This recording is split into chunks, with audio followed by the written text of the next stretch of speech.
Praise the lord. యేసుక్రీస్తు నామంలో మీ అందరికీ ఉదయకాల సమయంలో శుభాలు తెలియజేస్తున్నాం.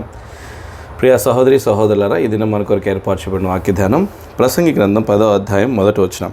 బుక్కవాని తైలములో చచ్చిన ఈగల పొరట చేత అది చెడు వాసన కొట్టును, కొంచెము బుద్ధిహీనత త్రాసులో ఉంచిన యెడల జ్ఞానమును ఘనతను తేలగొట్టును. దేవుడి మాటలు మన ఉనికిలో దీవించునుగాక. ప్రియ సహోదరి సహోదరులారా, ఈ ఉదయకాల సమయంలో మరి ప్రసంగి గ్రంథం 10వ అధ్యాయంలో ఎంత జ్ఞానం ఉన్నా సరే కొంచెం బుద్ధిహీనత మరి ఆ జ్ఞానాన్ని అంతటిని కూడా తేలగొడుతుంది. అంటే ఆ జ్ఞానాన్నంతా కూడా వ్యర్థం చేస్తుంది. ఉదయకాల సమయంలో మనం జ్ఞాపకం చేసుకోవాల్సిన విషయం ఏంటంటే, మన జీవితంలో ఎంత జ్ఞానులుగా ప్రవర్తించినా, ఎంత జ్ఞానం మనం సంపాదించుకున్నా, ఎక్కడ బుద్ధిహీనంగా ప్రవర్తించకుండా చాలా జాగ్రత్తగా చూసుకోవాలి. బుద్ధిహీనత మనలోకి రాకుండా చాలా జాగ్రత్తగా గమనించుకోవాలి. ప్రియమైన వారులారా, ఈ ఉదయకాల సమయంలో మనల్ని మనం ప్రభువుకు అప్పగించుకునేటప్పుడు, ప్రభు సన్నిధిలో నడిచేటప్పుడు, ప్రభువుకు యోగ్యంగా మనం సిద్ధపడాలి. అంటే లోకంలో దేవుని నామానికి మంచి సాక్ష్యాన్ని లేకపోతే దేవునామానికి మహిమను తీసుకురావాలి అంటే మరి మనం జ్ఞానులుగా నడుచుకోవడం చాలా ప్రాముఖ్యమైన విషయం. మన జీవితంలో మనకు ఉన్న ప్రత్యేకత ఏంటంటే, ప్రపంచంలోనే అత్యంతమైన జ్ఞానము కలుగజేసే దైవికమైన గ్రంథం మన చేతిలో ఉంది. ఇది చాలా గొప్ప ధన్యత. ప్రపంచంలోనే అన్నిటికంటే ఎక్కువ జ్ఞానం కలిగజేయగలిగినటువంటి గ్రంథం బైబిల్ గ్రంథం. ఈ గ్రంథాన్ని మన చేతిలో పెట్టుకుని, మన దగ్గర పెట్టుకుని మనం బుద్ధిహీనులుగా నడుచుకుంటున్నామంటే ఎంత వ్యర్థమైన వారం, ఎంత మన యొక్క సమయాన్ని, ఎంత మన యొక్క అధికారాన్ని, ఆధిక్యతను పోగొట్టుకుంటున్నాం. కాబట్టి ఉదయకాల సమయంలో వాక్యాన్ని మన చేతిలో పెట్టుకుని లోకములో బుద్ధిహీనులుగా అజ్ఞానులుగా నడుచుకున్నట ఎంత మరి బాధాకరమైనటువంటి విషయం. ఉదయకాల సమయంలో దేవుని యొక్క వాక్యాన్ని మన హృదయంలో ఉంచుకుని, దేవుని జ్ఞానాన్ని కలిగి, ఈ లోక జ్ఞానులకు కూడా పాఠాలు చెప్పగలిగి సత్యాన్ని నేర్పించగలిగేటువంటి జ్ఞానాన్ని కలిగజేసే బైబిల్ గ్రంథాన్ని మనం వెంబడిద్దాం, చదువుదాం, ధ్యానిద్దాం, ఆ రీతిగా నడుచుకుందాం.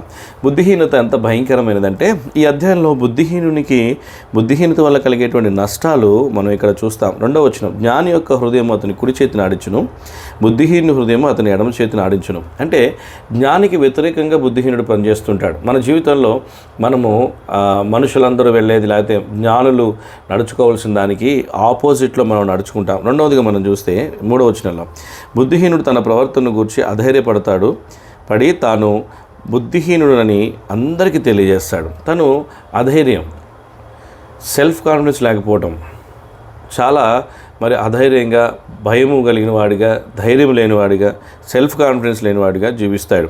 ఇక్కడ బుద్ధిహీనత నీలో సెల్ఫ్ కాన్ఫిడెన్స్ని చంపేస్తుంది. నిన్ను నువ్వు ఎదగకుండా, నిన్ను నువ్వు బాగు చేసుకోకుండా, నిన్ను నువ్వు చక్కగా మరి సిద్ధపరచుకోకుండా బుద్ధిహీనత నిన్ను ఆపు చేస్తుంది.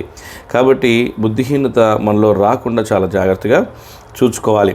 3వదిగా మనం జ్ఞాపకం చేసుకుంటే, బుద్ధిహీనత మన జీవితంలో 12వ వచనం, జ్ఞానుని నోటి మాటలు ఇంపుగా ఉన్నవి, అయితే బుద్ధిహీను నోరు వాన్నే మృంగివేయును.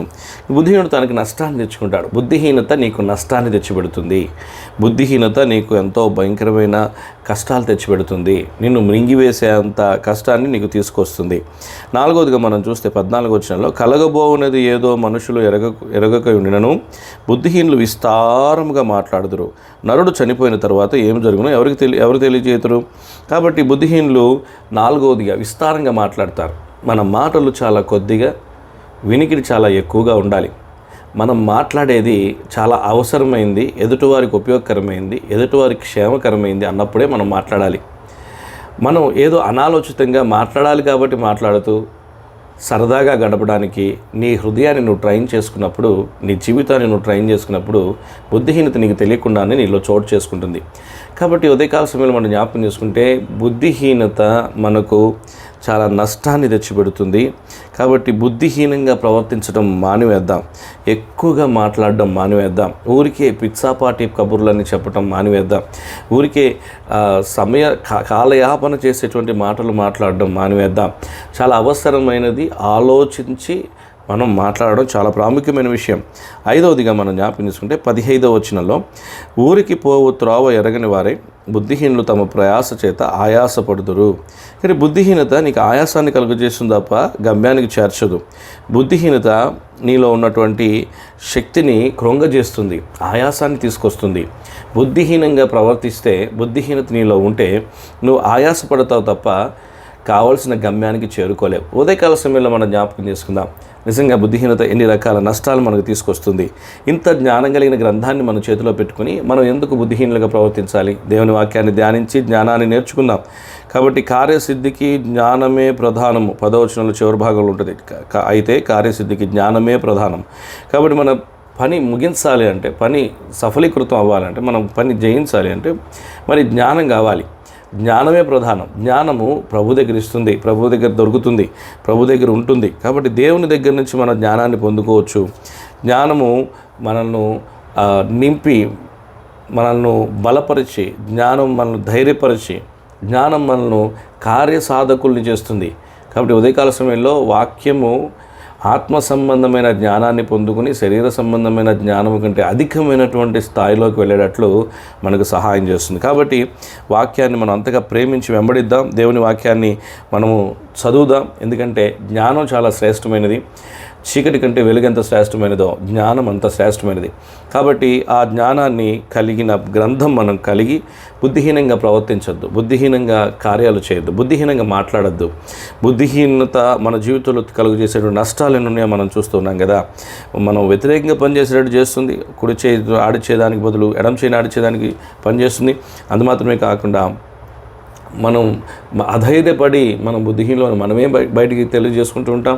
కాబట్టి అధైర్యము, సెల్ఫ్ కాన్ఫిడెన్స్ లేకపోవడము, మరి మన జీవితంలో ఎంతో బలహీనంగా మనం తయారవడం మనం బుద్ధిహీనత వల్ల చూస్తున్నాం. తర్వాత బుద్ధిహీనత మనల్ని ఏం చేస్తుందంటే మనల్ని మింగివేస్తుంది. బుద్ధిహీనత తన నోరు వానినే మింగివేయను అని. కాబట్టి మనము బుద్ధిహీనులుగా ఉంటే మనం చాలా కష్టాలను తెచ్చుకుంటాం. బుద్ధిహీనత మనలో ఉండకుండా చాలా జాగ్రత్త పడి ప్రభువుని అడుగుదాం, ప్రార్థన చేద్దాం, ప్రభు జ్ఞానంతో నింపు అని. అందుమాత్రం కదా, 4వది మనం ఎక్కువగా మాట్లాడతారు, విస్తారంగా మాట్లాడతారు. ఏది అవసరమో ఏది అనవసరమో కాకుండా ఊరికే మాట్లాడతారు. 5వదిగా మనం చూస్తే ఆయాసపడతారు. ఎంతో ప్రయాసపడతారు, ఎంతో కష్టపడతారు. ఆయాసం తప్ప వాళ్ళ పనులు మరి సఫలీకృతం కావు, వారి పనులు జరగవు. కాబట్టి ఉదయకాల సమయంలో బుద్ధిహీనత మనలో ఏ కోసమైనా ఉన్నా జ్ఞానాన్నంతా తేలిపోజేస్తుంది. కాబట్టి ఆ కొద్ది బుద్ధిహీనతను కూడా తొలగించమని ప్రభువుని అడుగుదాం. దేవుడు మనకు సహాయం చేయనుగాక. ప్రార్థన. మహాకృపణులైన తండ్రి, ఉదయకాల సమయంలో బుద్ధిహీనత ఎన్ని నష్టాలు తీసుకొస్తుందో మేము చూస్తూ వచ్చాం. మా ప్రభువా, మాలో ఏ కోసమునైనా బుద్ధిహీనత ఉంటే దాన్ని తొలగించి జ్ఞానంతో నింపండి. నీ నామాన్ని మహింపరచుకోండి. అత్యంత జ్ఞానభరితమైనటువంటి గ్రంథం మా చేతిలో పట్టుకుని కూడా మేము బుద్ధిహీనులుగా ప్రవర్తించడం ఎంత అవమానకరం.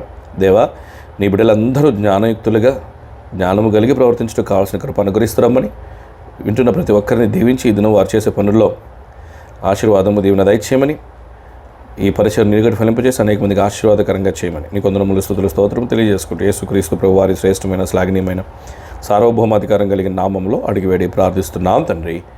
ఆమేన్. Praise Lord. దేవుడు మిమ్మును దీవించునుగాక.